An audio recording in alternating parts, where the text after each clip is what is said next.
Jornada Morelos presenta.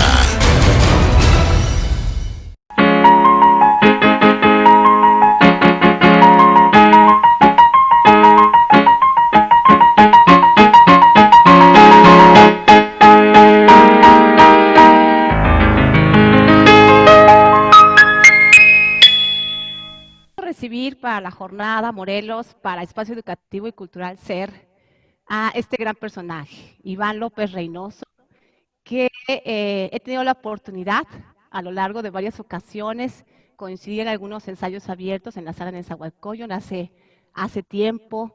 En algunas otras ocasiones me tocó estar así, al ladito, pasar para bailar con lo que en su momento era coreográfico de la UNAM, que ahí estábamos. Y bueno, en múltiples ocasiones, pero creo que algo muy emotivo para mí de estar hoy aquí y de compartir el público es que me recuerdo que mi padre me dijo, es un gran talento, un día va a ser alguien grande.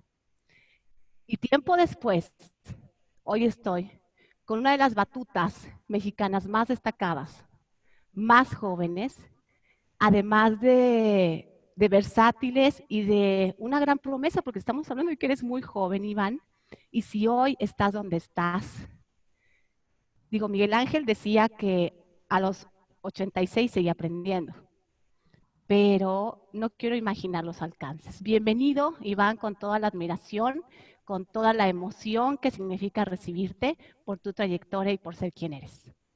Muchas gracias a ti, un placer platicar contigo, platicar con todo tu público en este maravilloso espacio. De verdad, una dicha poder tener este espacio, esta oportunidad para conversar y volver a saludarte, desde luego.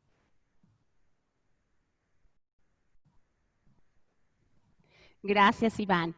Pues Iván nace en Guanajuato, que bueno, ya es una cierta garantía nacer ahí, porque la oferta cultural es diferente de quizá otras partes en el país, hay otros puntos, pero ya nacer en Guanajuato, pues ya es un punto adelante, ¿no? Sabemos que estudiaste violín, sabemos que estudiaste piano, que estás en la dirección de orquesta, pero además eres contratenor, te llevó la curiosidad por muchos lares o el quehacer dentro de la música y un director que canta, un director que toca el piano, porque es a partir del director lo demás. ¿Estamos de acuerdo, Iván?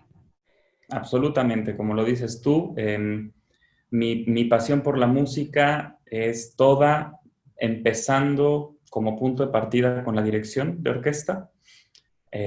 Yo soy un músico muy curioso, me considero un músico muy curioso. Desde siempre he tenido yo la fortuna de, como bien dices, en Guanajuato, ver muchísimas cosas, estar en espectáculos de primerísima categoría, ver artistas de talla internacional, desde muy joven, como Eduardo Mata, Plácido Domingo, orquestas internacionales de excelencia, directores internacionales de excelencia, solistas. Y yo todo eso lo fui viendo y desde luego en el momento en el que empecé mi actividad profesional, lo fui también haciendo versátil mi quehacer artístico, ¿no? Pero siempre empezando, como dices tú, como el director de orquesta que canta, el director de orquesta que toca el piano, el director de orquesta que toca el violín, porque yo soy un director de orquesta, esa es la columna vertebral de mi actividad profesional y lo demás son ramas en este árbol musical maravilloso que la vida tan generosamente me ha regalado. Y hoy por hoy director asociado de la Orquesta Filarmónica de la UNAM y además director principal invitado en Oviedo Filarmonía. Y bueno, estás en Alemania, estuviste como primer maestro de capilla. En fin, vaya, definitivamente la columna vertebral. Sabemos que hace unos días, Iván, el 26, porque vi tu agenda, regresaste a escenarios a estrenar el I Puritani en Oviedo Filarmonía. Y prácticamente, bueno, pues el regreso, pero además regresas como director concertador. Pues mira, el director concertador tiene que estar un poco en todo porque está al centro del espectáculo. El director de orquesta que baja al foso con una orquesta con un coro, con un grupo de solistas, en ocasiones un grupo de bailarines, figurantes, actores, el escenógrafo, el iluminador, el coreógrafo, el director de escena, el equipo de regiduría del teatro, el Ya me estoy equipo... abrumando, Iván. Es, Es mucho.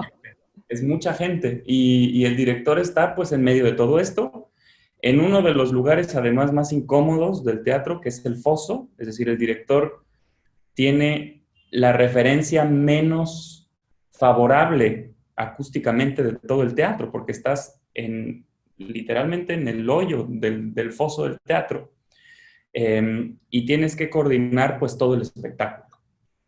Pero efectivamente el 26 de septiembre, que fue el día de nuestro ensayo general con público de la ópera I Puritani de Vincenzo Bellini, con ópera de Oviedo, con mis queridos colegas de la Oviedo Filarmonía, que es la orquesta de la que soy director principal invitado.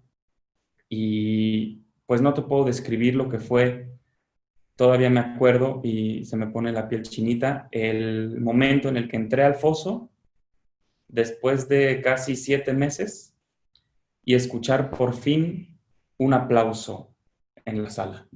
Ay, Es, sí. nos debemos a eso, los artistas, nos debemos a ese momento. El aplauso es el alimento del alma del artista. Y entonces yo recuerdo esa sensación, estar caminando al foso, ir hacia el público y escuchar el aplauso y tener una conmoción emotiva muy fuerte, ¿no? Tuvimos ya también nuestro estreno, el estreno con mucho éxito el 28 de septiembre. Tenemos funciones programadas 1, 4, 7, 9 y 10 de octubre todavía, y es una partitura operística muy difícil y que, como tú dices, el director concertador está allí y el espectáculo está en tus espaldas. Tú llevas las riendas del espectáculo, de todo lo que te mencioné, y es de esta manera que el director se convierte ya no nada más en un director de orquesta, sino en un director de coro, en un cantante, en un coreógrafo, en un escenógrafo, y asumes tú todas las responsabilidades del espectáculo para que éste fluya y funcione de la mejor manera posible. Iván, ¿qué se necesita para ser director concertador y entrar en el foso y que puedas llevar todas las riendas y jalar los hilitos y que suceda? A mí, dentro de mi rango, también me sucede porque tengo funciones, llevo también a cabo funciones en el área de danza, y literalmente, si no es la luz, es la chica que no entró a tiempo, pero si no es la chica que no entró a tiempo, es que la música no estuvo. Y entonces, yo no sé tú cómo lo vivas, pero ¿qué se requiere para ser director concertador? Bueno, primero amar tu profesión por sobre cualquier cosa, porque una vez que te dedicas a dirigir, la música es la novia o esposa más celosa que puedes tener, porque requiere mucho tiempo, mucha atención, mucha dedicación, mucho cariño, mucho empeño, mucha tenacidad, mucho esfuerzo. El director concertador, claro, es el director de orquesta que decide hacer un espectáculo o que lo llaman a hacer un espectáculo que combina distintas disciplinas. Ya no es nada más el concierto con orquesta, puede ser el director concertador de un ballet y tener que dirigir el Cascanueces o Giselle o el Lago de los Cisnes, o el director concertador de un espectáculo teatral y entonces dirigir Egmont de Goethe con la música de Beethoven, o el director concertador de una ópera y dirigir El Barbero de Sevilla de Rossini. Y entonces el concertar requiere conocer, además de la música, la disciplina con la que estás colaborando. Es decir, el director de orquesta que necesita saber de teatro, que necesita saber de danza, que necesita saber de voces, que necesita saber de danza contemporánea, que necesita saber de literatura para poder hacer un espectáculo tan completo como es la ópera. Yo creo que la ópera es el espectáculo creado en vivo, cuidado con eso, el espectáculo creado al momento más versátil y complejo que existe. porque pensemos en el cine, por ejemplo. El cine, desde luego, también es un espectáculo muy complejo y muy versátil porque lo tiene todo también. La diferencia es que el cine no se crea al momento. El cine es un trabajo de producción de muchísimo tiempo hasta que la película se proyecta en las salas. Y cuando se proyecta en las salas, tú lo que estás viendo es el resultado de un producto que ya se elaboró. No se está creando para ti en ese momento, se está reproduciendo para ti en ese momento. Pero la ópera es un poco como esas parrillas de sushi a donde vas y te cocinan y tú ves cómo te están cocinando y después disfrutas el platillo. Un poco igual es la ópera, porque tú ves el momento en el que se levanta el telón y todo se cocina en ese momento. La luz que se proyecta, el cantante que entra al escenario, el coro que está dibujando una acción escénica, la orquesta que está tocando, el cuerpo de baile que está haciendo su coreografía. Y todo es como un juego de ajedrez en el que tienes que ir moviendo las fichas y acomodarlas bien para poder dar jaque mate. Y el jaque mate al final es cuando cae el telón y el público está contento con el resultado. Y entonces, Iván, ¿cuál es el margen de error de un director concertador? Siempre hay, pues todo puede pasar, todo puede pasar. El director está expuesto a todo tipo de riesgos, ¿no? El cantante que puede estar enfermo, el músico que puede tener un problema personal y por ende no estar tocando con la misma energía que estaba tocando el día anterior, el coro que tiene una, no sé, una baja médica, la luz que no entra a tiempo, el bailarín lesionado, todo puede pasar. El público emotivo o el público frío o el público emocionado o el público indiferente, que es lo peor que te puede pasar. El público indiferente es lo peor que te puede pasar. Yo prefiero el abucheo al público frío, al público que no reacciona, porque el abucheo es una reacción emocional a algo que no te gustó, pero es una reacción Sí, emocional. hay una participación. La frialdad es apatía y eso es lo peor que puede generar tu espectáculo, no generar una emoción. Y entonces a todo eso estás expuesto como director y son un poco las reglas no escritas del juego también. Iván, tú cantas ópera y trabajas con personas que su instrumento es la voz. Por ejemplo, yo toco el piano y pues puedo tocarlo, ¿no? Pero mi voz no. Mi voz solamente la escucho. ¿Cómo, porque viene de adentro hacia afuera, entonces, ¿cómo tratas ese instrumento que es la voz? ¿Cómo trabajas con una persona? Porque tú estás en una orquesta, pero tienes una persona que su instrumento es diferente. No es lo mismo poderlo palpar a que viene de adentro hacia afuera. ¿Cómo lo trabajas? ¿Cuáles son las ventajas? ¿Cuáles son las desventajas? Es difícil porque el cantante es tal vez el único instrumentista que no puede ver su instrumento. Todos los demás instrumentistas, el violín, el clarinete, el piano, la guitarra, la batería, el bajo, tú puedes ver tu instrumento y saber dónde pones el dedo, con qué fuerza, con qué delicadeza, con qué textura vas a tocar tu instrumento. El cantante no lo ve, pero el cantante, a diferencia de todos los otros que te estoy mencionando, lo siente, porque el cantante es el instrumento. No es un instrumentista nada más, es instrumentista e instrumento. Eso es ventaja porque nadie conoce mejor su instrumento que un cantante. A diferencia de un pianista que puede llegar a una sala de conciertos y encontrarse con un piano que nunca ha visto en su vida y que no sabe cómo va a reaccionar y que no sabe cómo va a sonar y cómo lo va a hacer sonar, el cantante vive con su voz todos los días. Entonces el cantante aprende a conocer su instrumento mejor que nadie. ¿Qué tanto puede comer? ¿Qué tanto puede beber? ¿Qué tanto no puede beber? ¿Qué tanto puede salir a pasear? ¿Qué tanto no debe salir a pasear? Y todo esto hace que el cantante tenga una conciencia de sí mismo como instrumentista tal vez mayor a cualquier otro instrumentista. Que hace unos días nos lo decía Benito, estuvo Benito Rodríguez en el programa y también nos lo comentaba. Ahora, lo Sí. difícil es que yo no conozco un piano de cola al que le tiemblen las piernas antes de salir a dar un concierto. Y al cantante sí, y el instrumento se ve afectado. O no conozco un violín que se resfríe, o un clarinete al que le duela la cabeza. Eso no pasa. Sí, o Y ahí alguien falleció un día anterior, ¿no? también, y entonces Claro. el cantante tiene que lidiar también con esas emociones.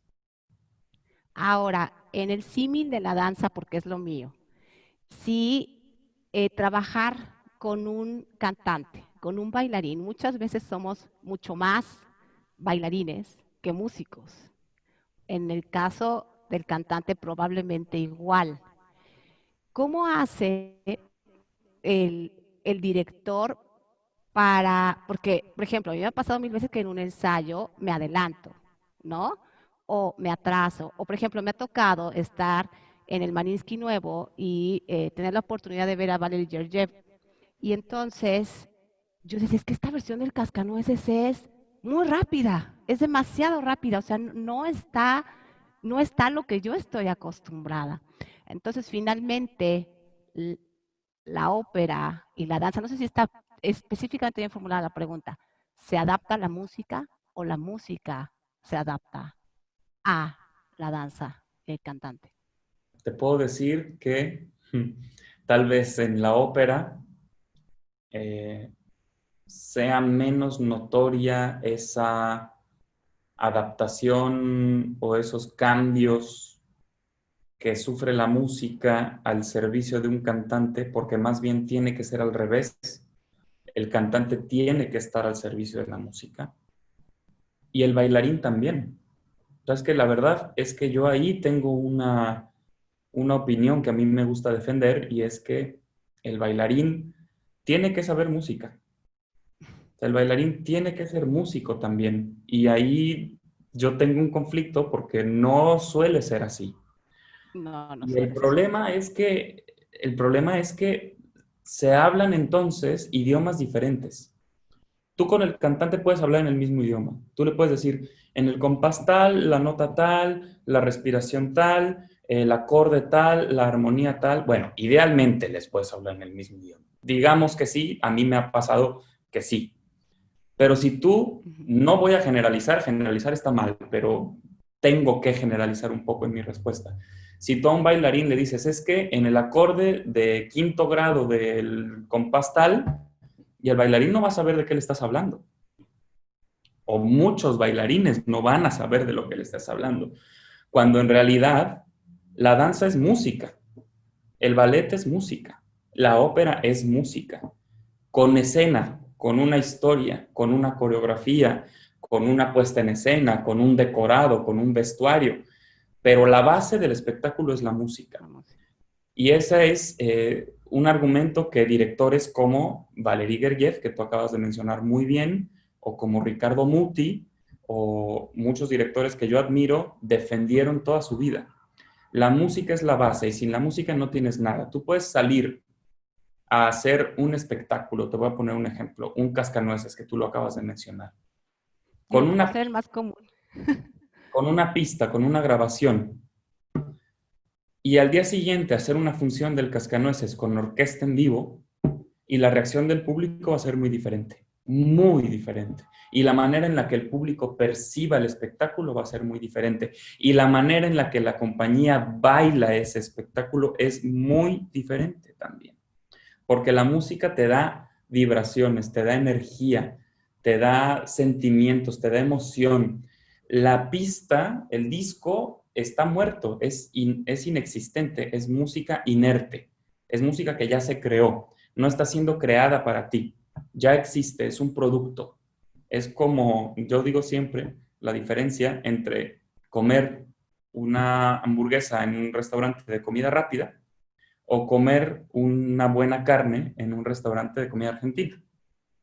La diferencia es Y brutal. fíjate que ahorita La que lo comida rápida mencionaste me acordé, hace muchos años me tocó en Lago de los Cisnes, pues el cuerpo de baile permanece en algunos momentos muy parado, ¿no? O sea, estás en una posición, la música era en vivo, y me recuerdo que estando parada, eh, con el agua del lago, digamos, tenías un poquito como de mareo, porque no es lo mismo estar en un escenario natural que no, en fin. El punto es que, estando parada y escuchando la música, de momento se me empezaron a salir las lágrimas. De la experiencia, porque, bueno, ensayamos con pianos, ensayo con orquesta, tal, pero ese momento y esa comunión, Iván, yo me sentí el cisne principal y no era precisamente el caso. Entonces, sí, definitivamente la comunión es muy diferente. Tengo un padre músico, entonces sí hay todo ensamble y toda esa sensibilidad. Ahora, Iván, ¿qué hace que seguramente son muchos los factores que una obra tenga éxito, que, que hace que haya el éxito? Depende de quiénes lo están presentando, depende del lugar en el que se está presentando. ¿De qué depende que algo tenga éxito o no? ¿Por qué tantas cosas a veces tienen tanto éxito y otras cosas tan valiosas no lo tienen? Es una pregunta probablemente imposible de contestar. Trataré de resumir un poco lo que yo pienso. Depende de muchas cosas el éxito de un espectáculo. Y muchas veces no tiene que ver ni siquiera el espectáculo mismo. El espectáculo puede ser valiosísimo, puede ser un gran trabajo, pero si no tiene, por ejemplo, un trabajo de difusión mediático, de redes, de publicidad que valga la pena, no sirve de nada. Si no hay público, no hay espectáculo. Correcto. Puede ser lo contrario, un espectáculo con una explosión mediática brutal, con una venta de localidades alucinante y teatro lleno, y el espectáculo no tener ninguna calidad y tampoco va a ser un éxito. Yo creo que se necesita un balance, y yo creo que lo que se tiene que buscar en la producción de los espectáculos en vivo, llámese ópera, ballet, concierto sinfónico, concierto de rock, etcétera, etcétera, es balance y calidad, desde luego calidad. Tú no puedes pretender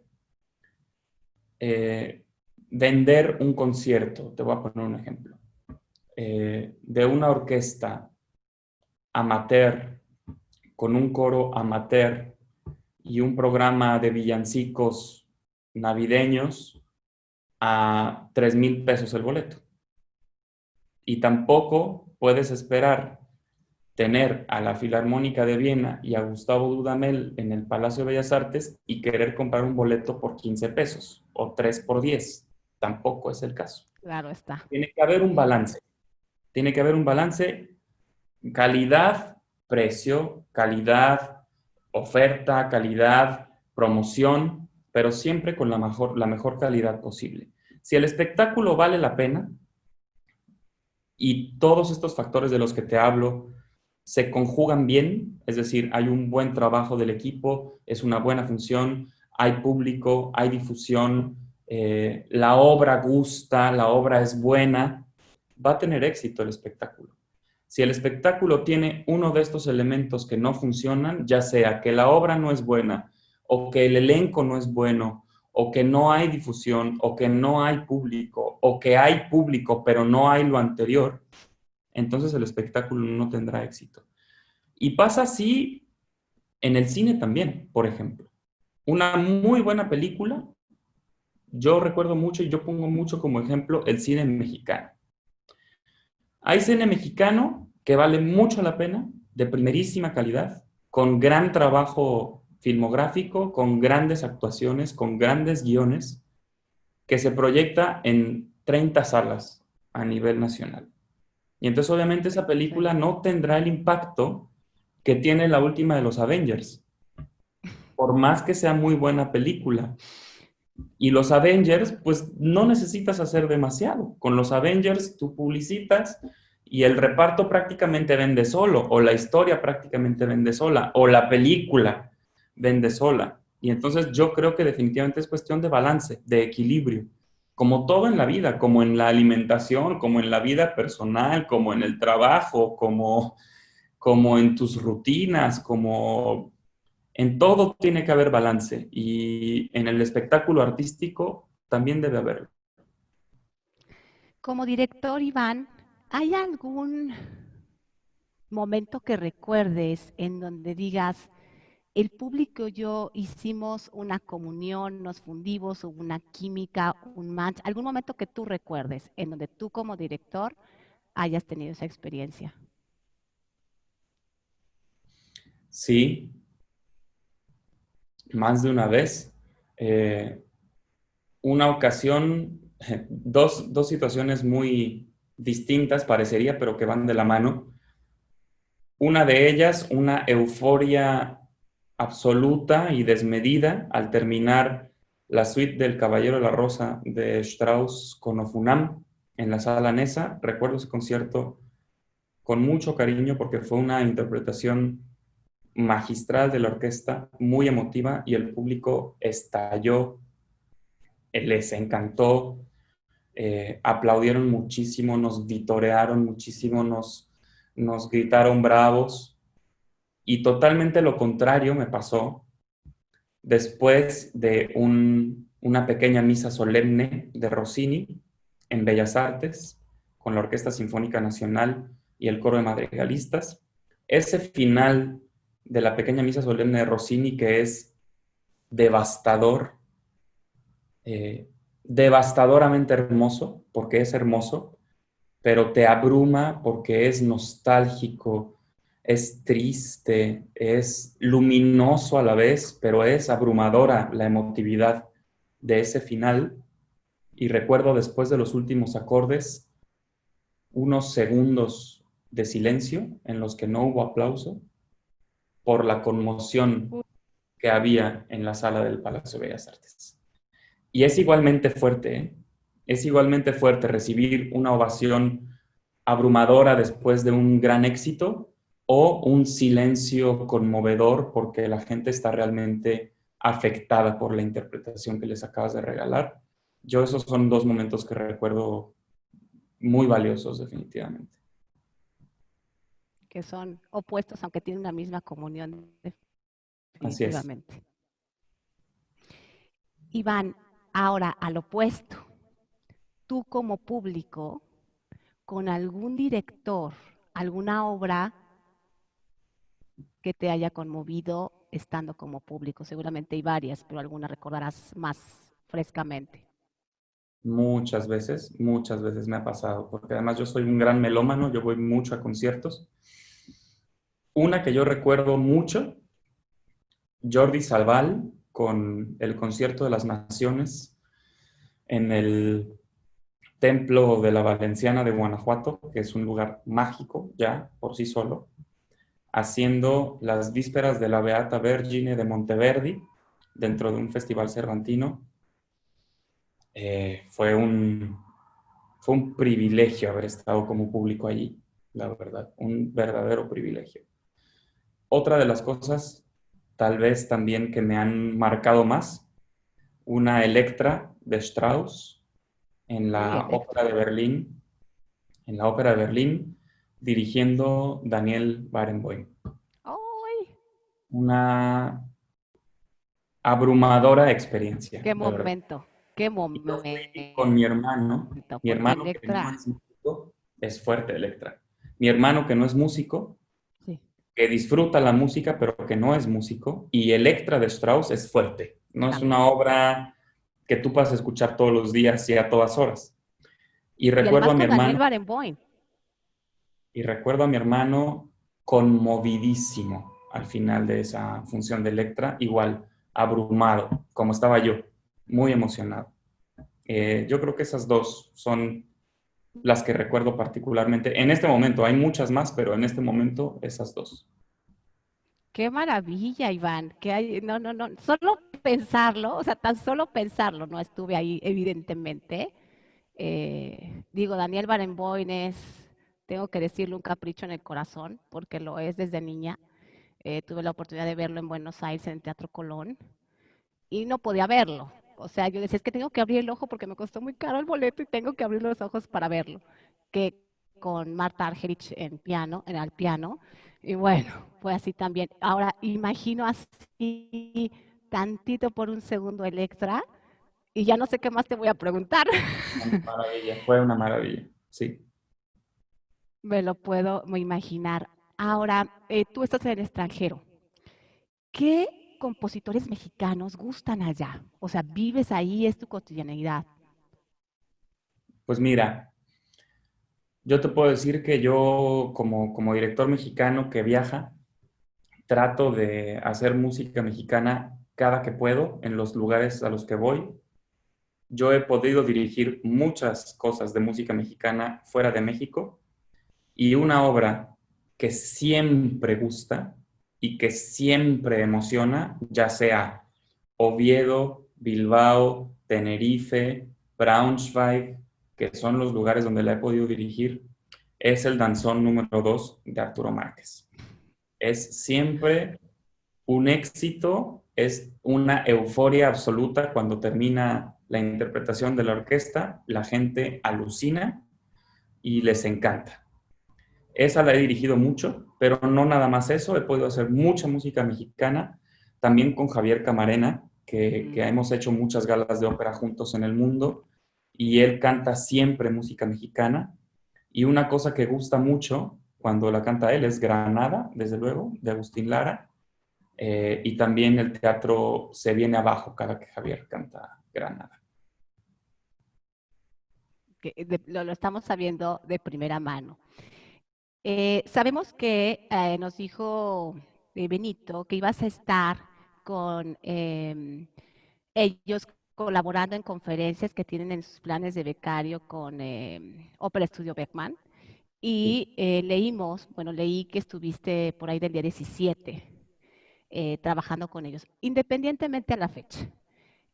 Cuando tú como docente te acercas, ¿qué es lo primero que tú quieres sembrar, dejar, contribuir? Así el punto inicial. Inspiración.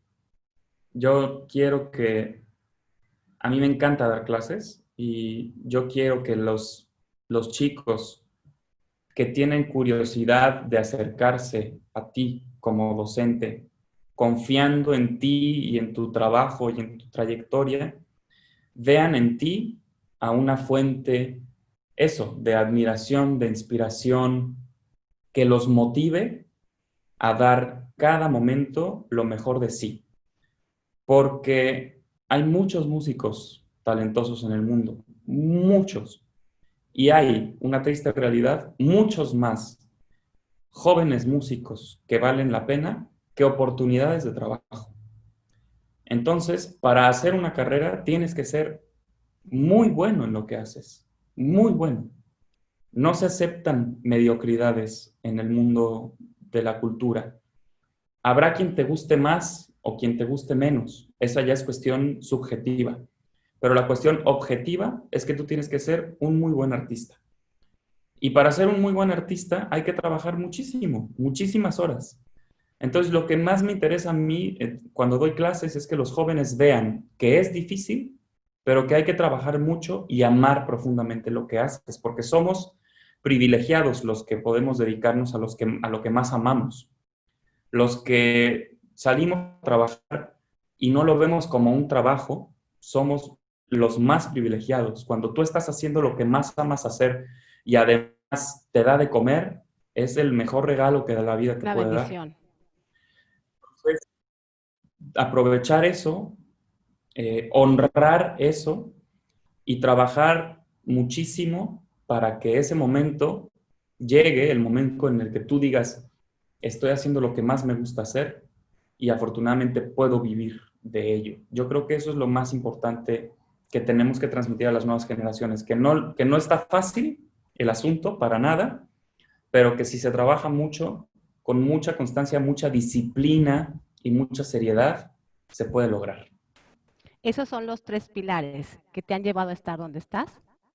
Sí, tenacidad, constancia, disciplina, trabajo y más trabajo. Estamos en tiempos bien especiales, ahora en Europa quizá un poco diferente, con mucha más flexibilidad. Nosotros estamos en Cuernavaca, en Morelos, Y los tiempos de COVID, muchas ocasiones, pues ya sabemos lo negativo que tiene, pero lo positivo es muchísimo. A mí, en mi rubro, me ha dado la posibilidad de acercarme a muchísimas cosas que quizá jamás hubiera soñado estando en otra situación. De hecho, hoy estoy sentada contigo aquí y muchas veces cruzaste a mi lado y probablemente no me viste. Yo te vi, ¿no? En su momento. Entonces, muy joven, jovencísimo, digo los dos, pero lo veía. Y hoy por hoy estoy sentada ante una institución en la música tan reconocida, pero al mismo tiempo tan amante de lo que hace, gracias al COVID. El COVID me ha acercado mucho más a la música, me ha dado tiempo para a lo mejor estudiar un poco. No me dedico a eso, pero me gusta, lo hago porque me gusta. Me ha dado la posibilidad de leer, me ha dado muchas herramientas en estos tiempos. Tú decías hace un rato que hace 7 meses, si es que recuerdo bien el número, no estabas en un escenario y que el alma necesita este tipo de alimentos, porque muchas veces en la cotidianeidad estamos en el alimento, en la actividad, pero esos factores se van difuminando y se van perdiendo. Y creo que esta situación nos invita de alguna manera al recogimiento, no solo externo, sino interno. ¿Cómo ha sido este tiempo para Iván López Reynoso en casa? Bueno, ahorita ya te reintegras, pero ¿qué te ha dejado estos tiempos? Todo. Yo sé que han sido tiempos muy difíciles para todos, pero han sido tiempos difíciles porque nunca estamos satisfechos con lo que tenemos. Sobre todo por eso. Por eso y porque nadie sabe lo que tiene hasta que lo ve perdido, creo que son las dos frases más importantes de esta cuarentena.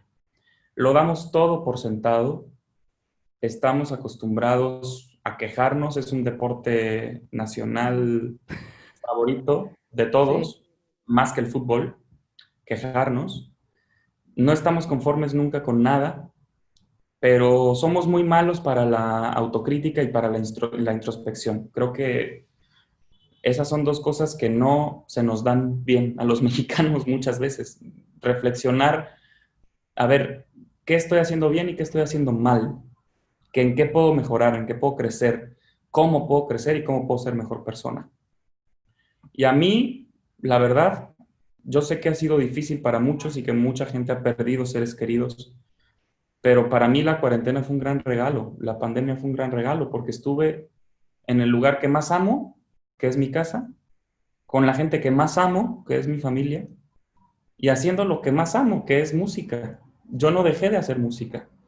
Yo di clases, yo estudié el piano, canté, saqué el violín, estudié partituras, conseguí partituras nuevas, aprendí otras óperas, aprendí otras sinfonías, estuve en mi casa, pude platicar con mi papá, pude platicar con mi mamá, pude abrazar a mi hermano, que son cosas que yo no puedo hacer todos los días.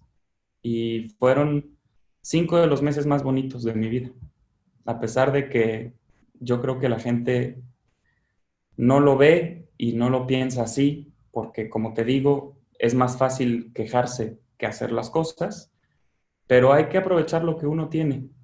Y la vida es difícil, sí es difícil, y hay que aprender y crecer mucho, pero hay que valorar lo que tenemos porque siempre es más lo que tenemos que lo que no tenemos. Y yo creo que esa es la mayor enseñanza para mí en esta pandemia. Me encanta escucharlo de ti, Iván. Me encanta que la gente que se acerque a este programa lo pueda percibir, porque no es un impacto importante el hecho de que tú lo digas. Para mí, de una manera muy similar, a veces andamos por la vida y olvidamos quiénes somos o quiénes podríamos realmente potencialmente ser. El ritmo es tan abrumador que solo la queja cabe. Entonces, todo está ahí, la música está ahí, los libros están ahí, la danza está ahí, la cultura está ahí.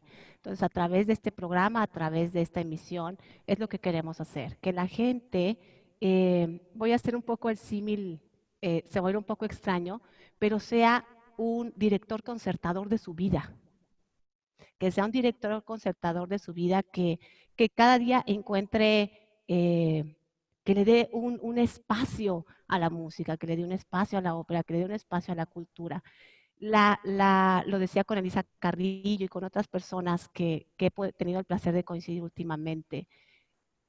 No imagino un mundo sin música.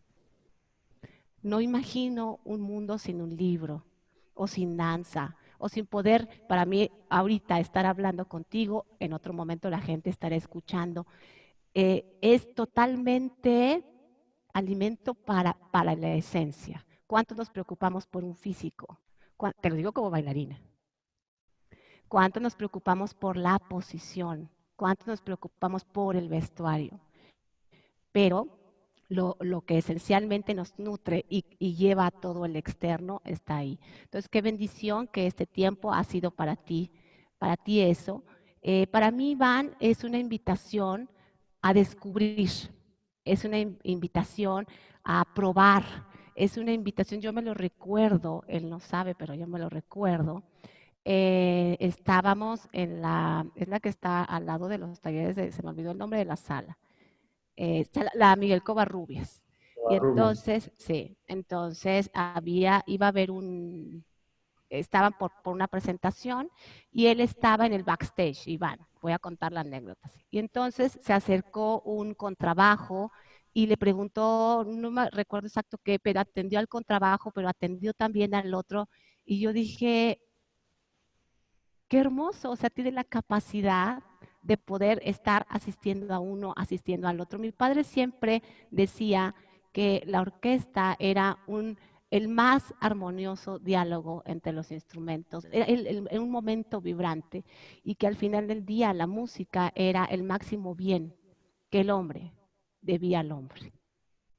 Entonces, en ese amor a la música, hoy estamos agradeciendo a Iván, agradeciendo que hayas estado aquí, que de manera tan orgánica y tan natural te acerques a nosotros y al mismo tiempo invitar a la gente a que no deje de ser curiosa, que no deje de ver las temporadas. Hay varios conciertos ahora que se puede asistir de manera en línea. Está la temporada que va a tener Iván, hay tantas opciones nuevamente, porque tenerte en México, aunque eres mexicano, estás en el corazón de todos los que estimamos lo que haces y que lo valoramos. Ay, tenerte aquí y verte y sentirte con la música, Iván, no es lo mismo que verte a la distancia. Pues muchas gracias por tus palabras y por el espacio y claro que sí, pronto nos veremos por México. Espero que pronto pueda haber una oferta cultural presencial de nuevo en México, que las circunstancias lo permitan para volver a hacer música por allá, de verdad. Siempre bienvenido a tu país, a tu tierra, una gran promesa, un gran talento, muy joven y que todas las bendiciones te acompañen. Iván, estaremos en una próxima emisión con José Ramírez Garza. Recuerden que José Ramírez Garza es el director del Monterrey International Ballet Gala, trae estrellas de la danza muy importantes, va a ser un honor recibirlo. Y nos despedimos en esta ocasión. Iván, un abrazo muy grande, un abrazo de Igual, todo corazón. Muchas gracias por estar hoy aquí. a ti. Gracias a todos. La Jornada Morelos presenta